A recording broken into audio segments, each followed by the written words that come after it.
Peggy Shinn, raised in Lyndonville where her dad was a professor at Lyndon State College, left a career in environmental engineering in Colorado to pursue writing. She came back to Vermont and found a job with the Rutland Herald. They needed somebody to write a weekly ski column. I could write about anything I wanted, and I had to cover all the high school races, and I had to cover the carnivals, the college carnivals, like the Middlebury Carnival, Dartmouth Carnival, UVM Carnival. And I met Paul Robbins that first winter, and it was at the Dartmouth Carnival, and he came up to me and he put his arm around me and he said, "We've loved what you've been writing, welcome to the fold." And he was so welcoming, and he introduced me to all these people. He introduced me to Peter Graves and all the coaches who I was still trying to get to know. And he said, "You need to watch out for this, and this skier." And for the rest of his life, the next 10 years, he was always sort of my mentor. The fact that I'm getting this award means a lot. By the next season, Peggy was also writing for Ski Racing magazine. She expanded into ski-related travel articles for the Boston Globe, Ski and Skiing magazine. Then, in 2008, just before the Beijing Olympics, she was asked to write for teamusa.org, the official website for the U.S. Olympic Committee.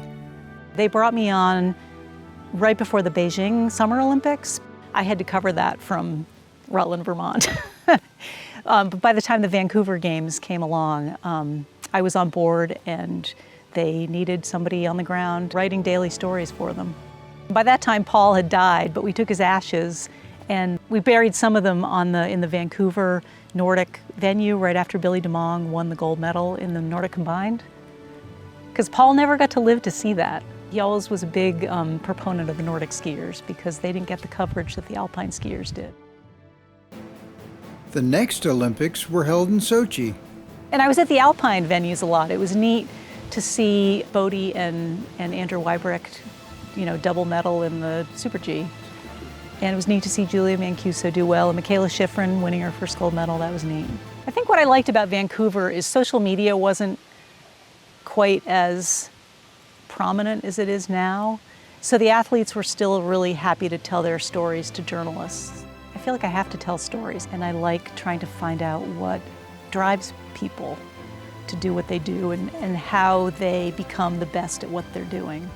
And I think that's becoming harder to do because athletes talk to their fans via Twitter and Instagram. The women's cross-country team, world class, that had been percolating for a while. And I started interviewing the women's cross-country team for my work with teamusa.org. And every time I talked to them, they were always crediting teamwork. We're such a supportive group. We all want to do well for each other. I'm hoping that this is the future of sports.